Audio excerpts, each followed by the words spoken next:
The air in the underground lab tasted like ozone and static. Beneath the floorboards, a low-frequency thrum vibrated through the steel grating, rattling loose bolts against the concrete. In the center of the room, the chronocore pulsed with a rhythmic amber light that synchronized with the beating of a heart. Every 3 seconds, a sharp click echoed from the cooling vents, followed by a surge of heat that made the shadows dance against the reinforced walls. VYRO watched the light crawl across the ceiling. He paced the perimeter of the containment field, his boots striking the metal floor with sharp, deliberate intent. The machine was supposed to be silent, but tonight, the core growled. A sudden flare of violet energy erupted from the central cylinder, casting long, jagged silhouettes that stretched toward the corners of the room. The rhythmic hum skipped a beat, stuttered, and then roared back into a higher pitch. VYRO did not flinch. He leaned into the glow, his hands hovering inches from the terminal, watching the energy coils twist and coil like trapped nerves. The core was ready, it was hungry, and he was the only one holding the leash. VYRO ignored the screech of metal from the cooling vents. He stepped forward, his palms pressing against the frost-covered glass of the control console. With a sharp flick of his wrist, he slammed the safety override, bypassing the machine's cooling cycle. The amber glow of the core dimmed, then intensified into a blinding, clinical white. He pulled a physical dial from the console, the friction grinding against the housing as he rotated it clockwise. 1 degree, 2 degrees. The numbers began to scroll across the holographic display, a blur of dates, sequences, and probabilities. He was not looking for scientific breakthroughs or cosmic secrets. He wanted the winning lottery numbers for the next 3 days. His fingers tapped a rapid, uneven rhythm against the keys, overriding the system's protests. The machine rattled, the entire frame swaying as he forced the core to focus on a narrow, local timeline. He locked the coordinates, his knuckles whitening as he gripped the steering column of the interface. A low, synthetic whine began to build, vibrating through his bones. He leaned in, his eyes fixed on the flickering data stream, waiting for the final, lucrative sequence to crystallize. The core groaned, the glass housing hairline fracturing under the sudden, immense pressure of his demand. The terminal screen pulsed once, twice, then bled into a static-filled gray. A high-pitched whine pierced the room, sharp enough to make VYRO wince and pull his hands away from the console. Sparks showered the floor as the cooling pipes ruptured, venting pressurized steam that hissed against the hot metal. He reached out to stabilize the dial, but a sudden burst of energy kicked back through the interface, snapping his hand away. The air pressure in the room dropped instantly, popping his ears. Above the central cylinder, the crystal engine flared with an unnatural, sickly green hue that defied the previous amber light. The projection grid began to tear. Lines of data stretched and warped, folding over themselves like paper caught in a gale. VYRO stumbled back, his boots sliding on the wet concrete floor, his gaze locked on the shifting light. The machine was not providing results. It was tearing through the fabric of the local timeline.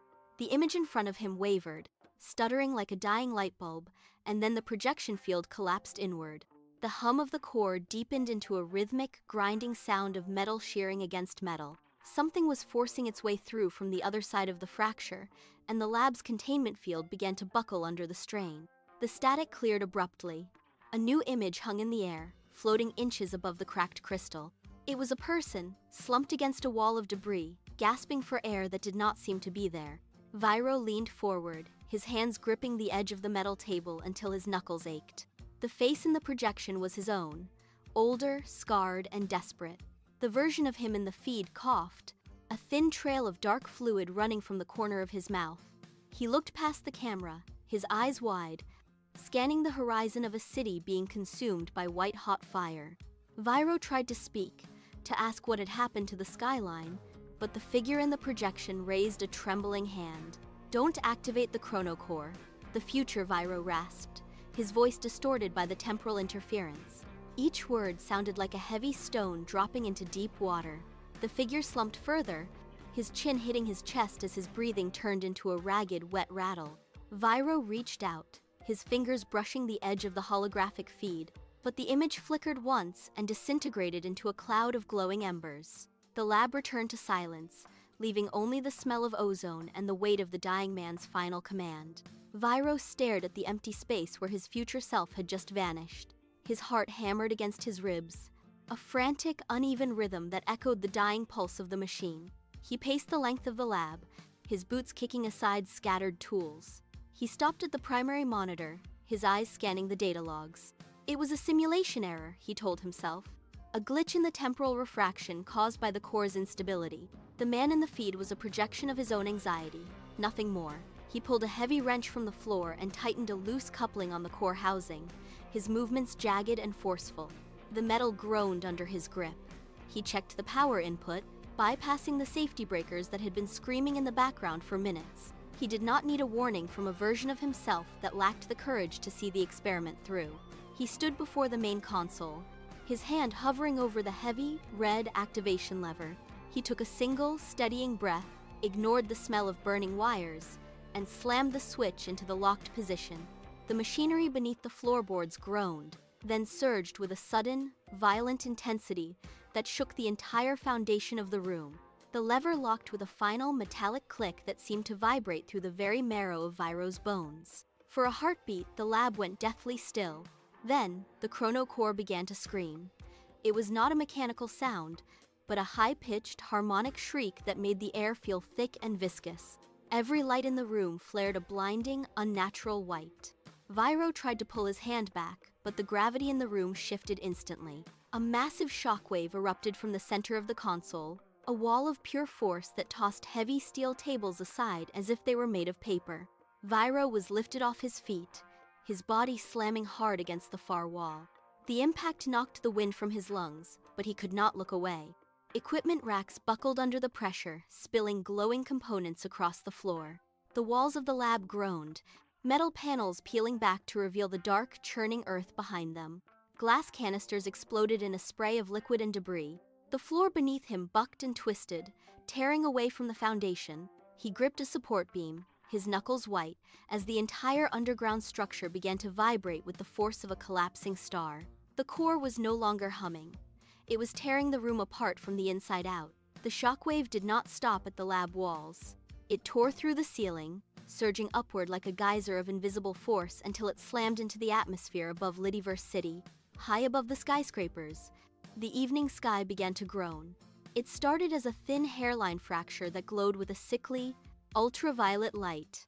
Then, the sound arrived, a deafening, crystalline cracking that echoed for miles, as if the very dome of the world were made of brittle glass. The fracture widened in a heartbeat. Jagged lines of darkness spider-webbed across the horizon, tearing through the clouds and turning the sunset into a chaotic smear of neon and void. Buildings that had stood for generations shuddered under the pressure of the rupturing air. Streetlights flickered and died, unable to process the surge of raw energy bleeding from the sky. Above the city center, a massive, triangular shard of the firmament broke away completely, dangling in the air like a jagged tooth. The wind began to howl, pulling debris upward toward the widening fissure. Everything the light touched seemed to lose its depth, turning flat and brittle. The sky was no longer a canopy. It was a ruin, splintering into 1,000 impossible angles that defied the logic of the horizon.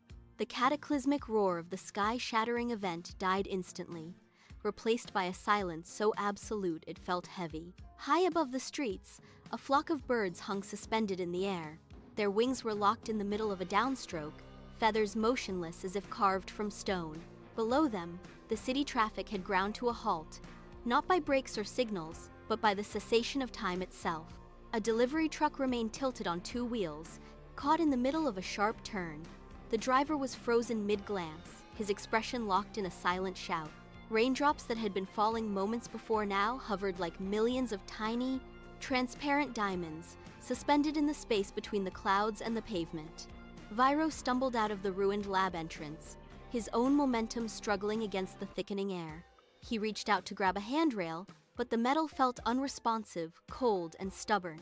He pushed against the air, and it resisted him like water. He looked up at the frozen birds, then down at the street where a bicycle rider remained balanced perfectly upright, defying gravity. Every pulse of the city had been severed. The world was no longer a place of flow and change. It was a museum of a single, terrifying second, trapped in the amber of a broken timeline.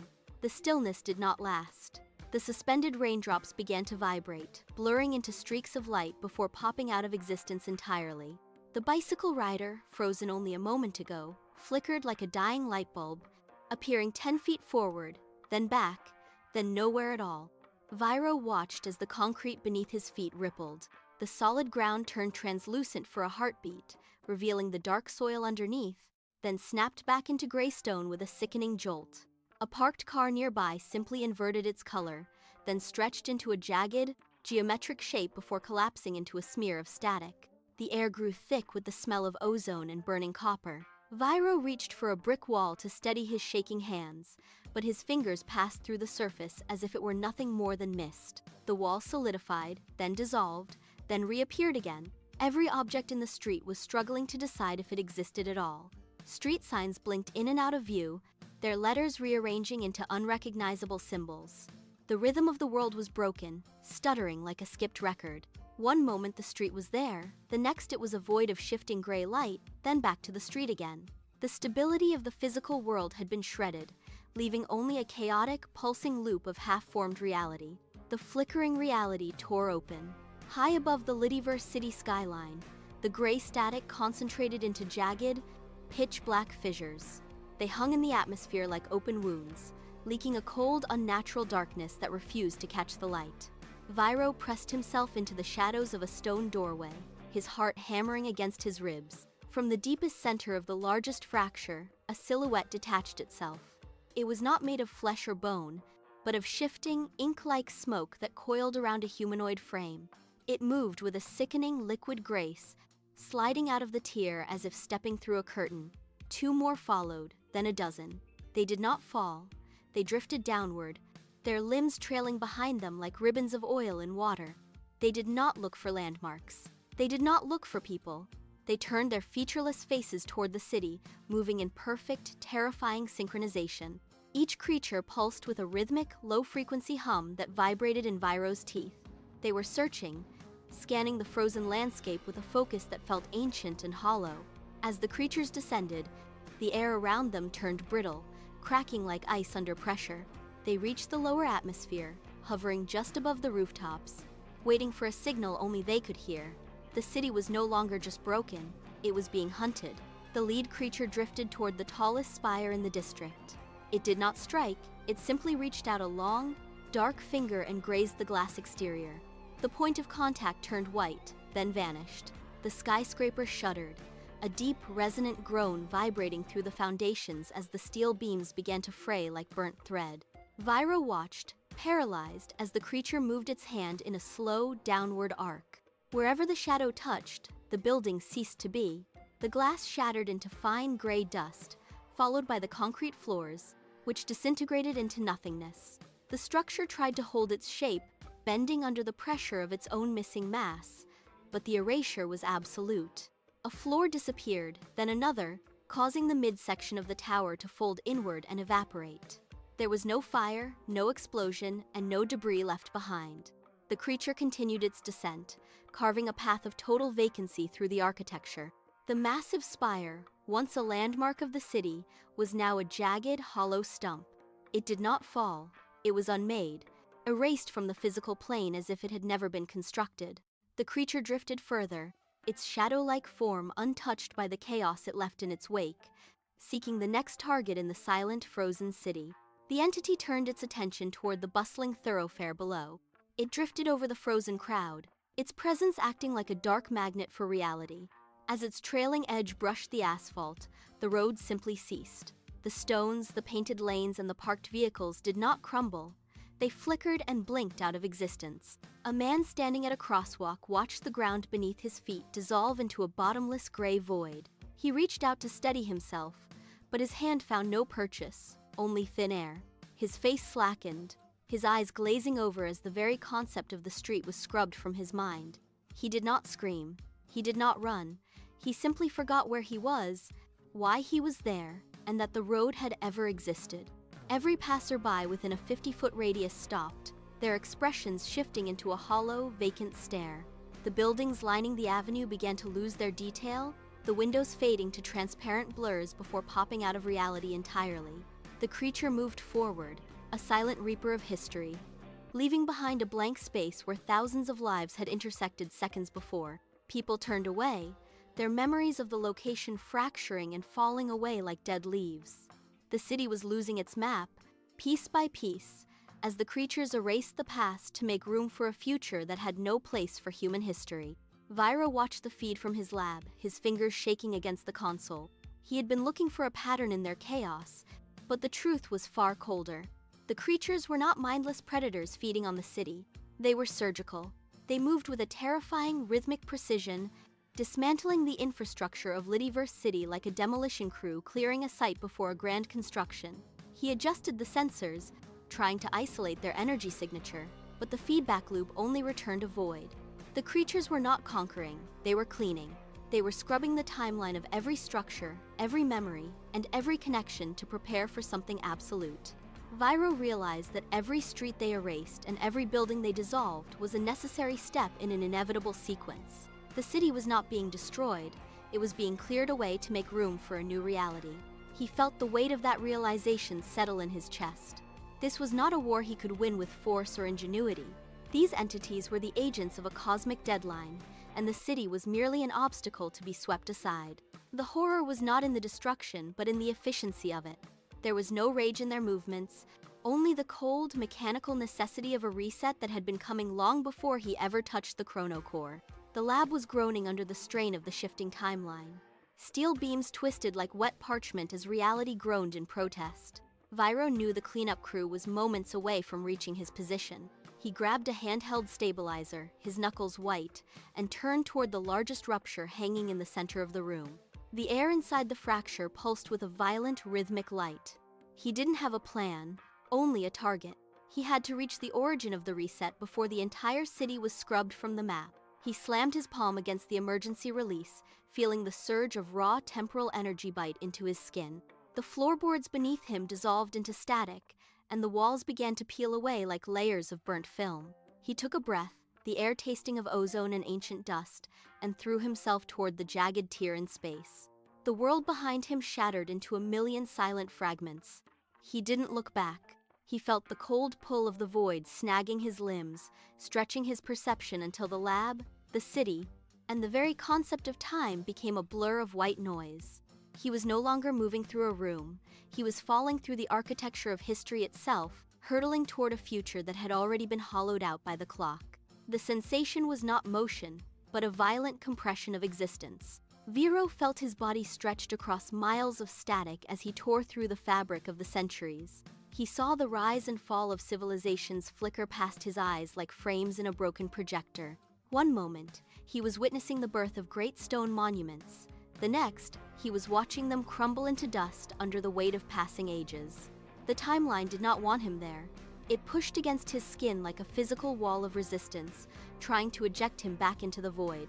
He gripped the stabilizer, his fingers locking onto the cold metal as the energy flared, fighting to hold his trajectory steady. Each second felt like a decade of sensory input. He watched light shift from golden sunrises to the dead, heavy black of deep space. Forests grew and withered in the blink of an eye.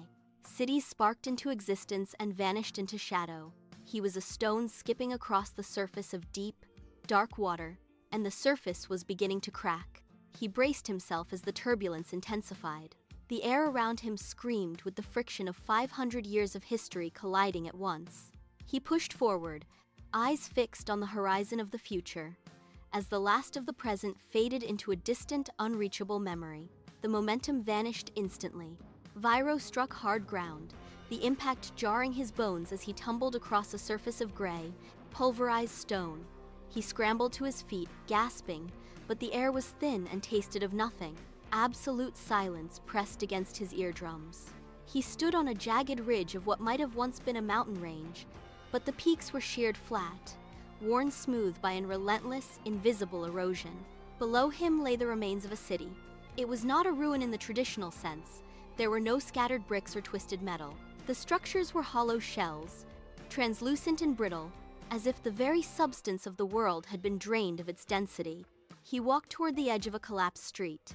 He knelt, pressing his hand against the ground. It was cold, a deep, unnatural chill that seeped through his boots. He looked for a bird, a blade of grass, or even a shifting shadow, but there was nothing. The landscape stretched toward the horizon in a monotonous, colorless expanse of debris. Everything that had defined humanity for millennia was reduced to a vast, silent graveyard. He stood up, his own heartbeat the only sound in a world that had forgotten how to exist. The future was not a place of progression, but a final, empty void. VYRO looked up.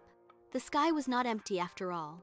A low, rhythmic thrumming vibrated through the soles of his boots, shaking the pulverized stone beneath him. He squinted against the stagnant horizon, watching as the pale clouds parted to reveal a mechanical behemoth hanging in the void. It was not a craft, but a planet-sized construct of interlocking gears and dark, polished metal. The eternal clock. It spanned the entire width of the sky, its rings rotating with a sound like grinding tectonic plates. Every movement of its massive needles sent a ripple of distortion through the local atmosphere, tearing at the remaining structures of the ruins. VYRO felt his balance falter as the gravity shifted, pulled toward the colossal machine. He slammed his hand into a jagged rock to steady himself, his eyes locked on the primary gear at the heart of the device. A digital display, etched in burning light across a radius of miles, counted down with agonizing precision. It was not measuring hours or days, but the remaining integrity of reality itself. The machine was the anchor point of the end, a cosmic engine built to wipe the slate of existence clean. He watched as a second gear clicked into place. The sound echoed across the dead world, a final deafening warning that time was no longer a flow, but a finite resource running out. A flicker of light caught the corner of his vision. The air around the base of the machine began to warp, swirling into dense, localized storms of static. VYRO stepped back, his hand instinctively reaching for a weapon he no longer possessed. From the center of the distortion, a figure materialized. Then another. He froze, his breath hitching as he stared at the men emerging from the fractures. It was himself, a younger version, eyes wide with the raw curiosity he had long discarded. A hardened soldier, his face mapped by scars and the dust of a dozen war-torn realities. A version cloaked in shadows that seemed to swallow the dim light of the void. And finally, a towering presence radiating a cold, calculated intensity that dwarfed them all. They stood in a semicircle, their movements synchronized by a shared, singular purpose. There was no need for introduction. The tension between them was electric, a physical weight that pressed against the static air. VYRO looked at his own hands, then at the hands of the warriors beside him. Every version of his life had converged at this dead end, drawn by the same compulsion to stop the ticking. The Supreme version stepped forward, pointing toward the core of the clock. They were not merely men anymore, but a fractured timeline forced into a final, unified alignment. The signal was silent, felt rather than heard. Every version of VYRO moved as one. They pushed off the crumbling surface, their feet finding purchase on geometry that defied the laws of physics. Young VYRO led the sprint, his stride light and desperate, while the Supreme version anchored the formation, his presence pulling the others into a tighter, more lethal alignment. As they accelerated, the air around them ignited into a shimmering wake of static. The ground beneath their feet ceased to be solid rock, transforming into a flowing river of light that propelled them forward.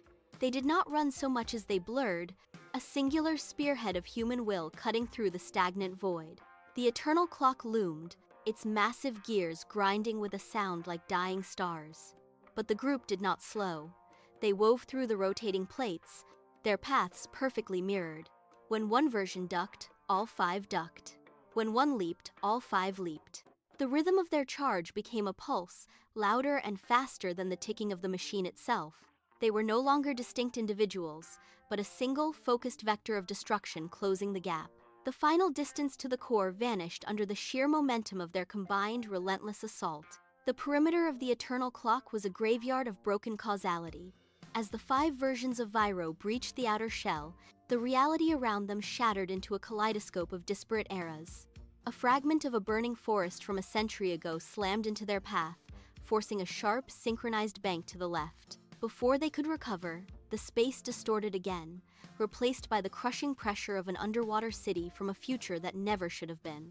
They moved through the chaos, limbs and bodies blurring as they dodged shards of displaced time. The clock defended itself with violent, rhythmic pulses of energy that stripped the very color from the air. A blade of pure, concentrated time lashed out, carving a trench through the void where the battle version had stood a millisecond before. They dove through the rupture, limbs tangling with the debris of collapsing timelines. Every step required constant adjustment to the shifting gravity of the machine. The defenses intensified, lashing out with whips of raw entropy that dissolved stone and steel on contact. They did not slow. They wove tighter, using the very instability of the collapsing environment as cover, sliding between the grinding gears of the machine until they stood at the threshold of the core. Battle VYRO surged to the front, his movements jagged and heavy. He ignored the swirling entropy, focusing entirely on the reinforced temporal barrier sealing the core. The machine emitted a high-frequency whine that vibrated through the marrow of his bones. He raised his fists, muscles coiled, and slammed into the translucent wall. The impact sent a ripple of violet light outward, but the barrier held firm. He retreated, gathered his momentum, and struck a second time, lower, where the temporal density was most concentrated. The surface spider webbed, glowing with intense, unstable energy. He did not let up. With a roar that went unheard in the vacuum, he drove his shoulder into the fracture, putting his entire weight behind the motion. The barrier shrieked, its resistance failing under the relentless, concentrated pressure of his assault. With a final violent crack, the temporal wall shattered into millions of glowing shards, spraying outward into the void. The path to the core stood wide open. Battle VYRO stumbled forward, his breath ragged, and gestured for the primary VYRO to move. The primary version surged past him, closing the distance to the machine's heart while the remaining fragments of the shield dissolved into nothingness. Dark VYRO broke formation, drifting toward the primary intake gears where the clock's heartbeat pulsed with blinding intensity. He did not look back. He raised his hands, palms open, and began the forbidden sequence of temporal arts. The air around him turned black, devouring the light of the surrounding void. He reached into the spinning machinery, his fingers locking into the teeth of the central gear. The metal screamed, grinding against his grip. He groaned as the temporal feedback surged up his arms, turning his skin into a flickering, translucent haze. The machine fought back, accelerating its rotation to tear him away. He dug his heels into the frame, forcing his weight forward, anchoring himself against the crushing momentum. His form began to fray, bits of his physical presence dissolving into the gears like smoke in a windstorm. He forced more energy into the lock, his jaw set, his body acting as the final, immovable bolt. The massive clock groaned, its internal rhythm faltering. The gears shuddered, skipped a beat, and ground to a sudden absolute halt. Dark VYRO remained pinned to the machinery, his body flickering in and out of reality, holding the mechanism captive so the others could reach the core. Supreme VYRO stepped forward, hands raised to the height of his chest. He clapped his palms together, and a shimmering, geometric barrier erupted around the remaining group. It was not mere light, it was a physical weight that curved the surrounding space. As they moved toward the core, the machine unleashed a rhythmic pulse of raw, unrefined time. The energy slammed against the shield like a physical hammer. The barrier groaned, bending inward under the concussive force. Supreme VYRO braced his feet, his posture rigid as he redirected the incoming pressure into the void. A crack appeared in the shield, leaking golden sparks that dissolved everything they touched. He grit his teeth, forcing a surge of willpower into the containment field to seal the breach. The barrier pulsed, turning from translucent to opaque, absorbing the incoming temporal radiation. He kept his eyes locked on the core, adjusting the shield's frequency to match the machine's erratic heartbeat. They advanced through the storm of light, the shield eroding inch by inch as it consumed the lethal energy. With a final, explosive shove, Supreme VYRO pushed the barrier forward, clearing a tunnel through the chaotic flux. He shoved our VYRO toward the center, the shield flickering violently as it reached its limit, leaving the primary path to the heart entirely exposed. VYRO stood in the center of the sanctum. The core was not a solid object. It was a swirling, vertical funnel of liquid light that hummed at a frequency capable of shattering bone. He held his hands out, feeling the vibrations travel up his arms and into his chest. The machine pulsed, casting his shadow against the surrounding void. Suddenly, the light shifted, projecting flashes of his own past into the air around him. The core was reading his mind, attempting to overwrite his intent with his own memories. He squeezed his eyes shut, forcing his breath into a steady, rhythmic cycle to purge the interference. He opened his eyes, ignoring the flickering images of his lab and his failures. He focused entirely on the core's rotation, counting the micro-fluctuations in its speed. 1 tick, 2 ticks. The rhythm was erratic, shifting by a fraction of a millisecond every rotation. He raised his hand, fingers tensed, tracking the pulse with his eyes. His heart rate synchronized with the machine's thrumming. He waited for the exact point where the rotation slowed, the momentary gap in the temporal field where the core was most vulnerable. He shifted his weight, gripped his hands together, and locked his focus on the singular glowing point at the center of the vortex. The timing was perfect. VYRO drove his hands into the heart of the vortex. He did not hold back. He channeled the weight of every timeline, every memory, and every failure into a single, focused point of impact. The core resisted, pushing back with a wall of sheer temporal pressure that threatened to crush his bones. He ground his teeth, ignored the white-hot pain in his forearms, and leaned into the resistance. He felt the machine's internal gears grind against his interference. A crack, loud as a thunderclap, echoed through the void as the liquid light began to solidify. The core buckled under the force of his blow. Sparks of raw chronology sprayed out, burning holes in the surrounding atmosphere. VYRO shoved again, his boots sliding across the metallic floor as he forced the core to yield. The hum, once a constant piercing whine, dropped an octave. Then another. The massive clock began to shudder, its colossal hands stuttering in their movement. The rhythm broke. The entire structure groaned, the sound of grinding metal vibrating through the very foundation of the void. He pulled back, his muscles screaming, and watched as the rotation faltered. The light dimmed. The vortex lost its cohesion. The engine stalled, leaving the entire mechanism silent for the first time in an eternity. The silence was absolute. Where the colossal clock had once pulsed with the weight of infinite timelines, there was now only a frozen, hulking mass of dead iron. The time eaters, those shadow-like entities that had carved through reality, suddenly lurched. Their forms flickered like dying embers. They reached out toward the stalled machinery, their fingers stretching into long, thin wisps of smoke, but there was nothing left to grasp. The anchor of their existence had been severed. One by one, the creatures began to fracture. They did not scream, they simply unraveled. Their dark, jagged edges softened, bleeding out into a fine, shimmering golden dust that hung suspended in the stagnant air. It swirled around VYRO, a cloud of glittering particles that illuminated the void with a soft, warm glow. The entities were erasing themselves, their purpose stripped away by the cessation of the clock.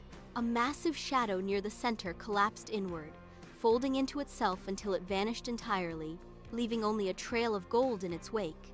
The oppressive weight that had defined the atmosphere for so long evaporated. VYRO stood amidst the falling dust, his hands still trembling from the effort. The void was empty. The hunters were gone. The battlefield, once a place of violent erasure, settled into a quiet, eerie stillness. The void groaned. It was a sound like tearing fabric, sharp and unforgiving. The golden dust that had marked the end of the entities suddenly surged, drawn toward the core of the stalled machine. The light intensified, shifting from a warm glow to a blinding, piercing white. VYRO shielded his eyes as the atmosphere turned into liquid radiance. The sensation was not one of movement, but of being pulled apart and stitched back together in a heartbeat. The fractured sky above LITTYVERSE City began to knit itself shut. Jagged edges of reality slammed against one another with the force of falling mountains. Buildings that had been dissolved reappeared in a flash of soundless energy. The streets solidified, the asphalt sealing over the gaps where memory had once been erased. Cars that had hung motionless in midair dropped back onto the pavement, their tires spinning, their horns blaring in a sudden chorus of noise. Birds resumed their flight paths, wings beating against the air as if they had never stopped. The city surged back into its proper sequence, the temporal pressure equalizing with a final, resonant boom. The blinding light retracted, pulling into the ground until it was nothing more than a faint flicker. The sky turned a clear, undisturbed blue. The panic, the erasure, and the void were gone. LITTYVERSE City was whole again, humming with the mundane noise of a world that had forgotten it was ever on the brink of total collapse. VYRO stumbled forward, his boots scraping against the concrete floor of the lab. The air was still, heavy with the scent of ozone and cooling metal. He reached out, his hand trembling, and braced himself against the main console. It was cool to the touch. The erratic, rhythmic pulsing that had defined the last few hours was gone, replaced by the steady, low hum of a machine finally at rest. He exhaled, a long, ragged sound that echoed in the confined space. He pulled his hand back, watching the dials on the chrono core settle into their baseline positions. Every needle was steady, the frantic fluctuations had ceased. He walked to the center of the room, his movements slow and deliberate, checking the structural integrity of the workspace. Cables that had been sparking were now dark. The jagged energy fractures that had once threatened to tear the walls apart were nowhere to be found. He wiped sweat from his forehead, his breath finally returning to a normal rhythm. The silence felt heavy, almost solid, but it was the silence of a job finished. He looked at the core one last time, satisfied by the absence of movement. The danger had been neutralized, the timeline secured. He turned away from the equipment, pulling his shoulders back and letting the tension drain from his spine. The city outside was quiet, unaware of how close it had come to oblivion. For the first time in an eternity, the lab felt like a sanctuary again. The stillness of the lab held for only a heartbeat. Then, the black glass of the chronocore terminal flickered. It was not a surge of power, but a deliberate, rhythmic pulse of light. VYRO turned back, his brow furrowing as he watched the screen. Text began to manifest, line by line, etched in a sharp, clinical font that had not been programmed. Reset delayed. Observer awakened. Prepare for arrival. The words hung in the air, glowing with an intensity that made the surrounding equipment seem dim. VYRO reached for the power lead, but the console locked him out with a high-pitched whine. Outside the atmosphere, beyond the reach of the planet's shadow, the fabric of space began to thin. A ripple moved through the vacuum, distorting the light of distant stars. In the absolute dark of the deep reaches, something immense shifted. It was not a ship, nor a machine, but a presence of singular focus. A colossal eye, spanning the width of a moon, snapped open. Its iris was a swirling vortex of shifting geometries, cold and ancient. It did not blink. It did not hesitate. It locked onto the coordinates of the lab, and the entire star system shuddered under the weight of its gaze. The countdown had not ended. It had merely changed its target. The lab remained suspended in the wake of the cosmic signal.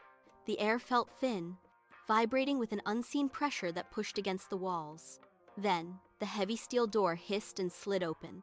Liddy stepped into the room, his stride casual, a sandwich held firmly in one hand. He stopped near the threshold, his gaze sweeping over the charred console and the smoking wires that littered the floor. He took a bite of his meal, chewed slowly, and looked at the wreckage with a blank expression.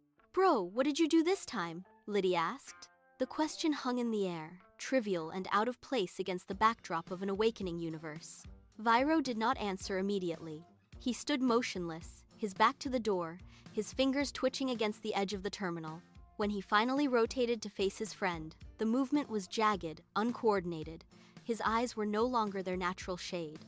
A faint, unnatural blue light radiated from within his pupils, casting long, shifting shadows across the floorboards. He looked at Liddy, then back at the flickering screen that still displayed the ominous warning. The silence between them stretched, thick with the weight of impending arrival. "I think I broke tomorrow," VYRO replied. His voice was steady, devoid of panic, carrying the finality of a lock clicking shut.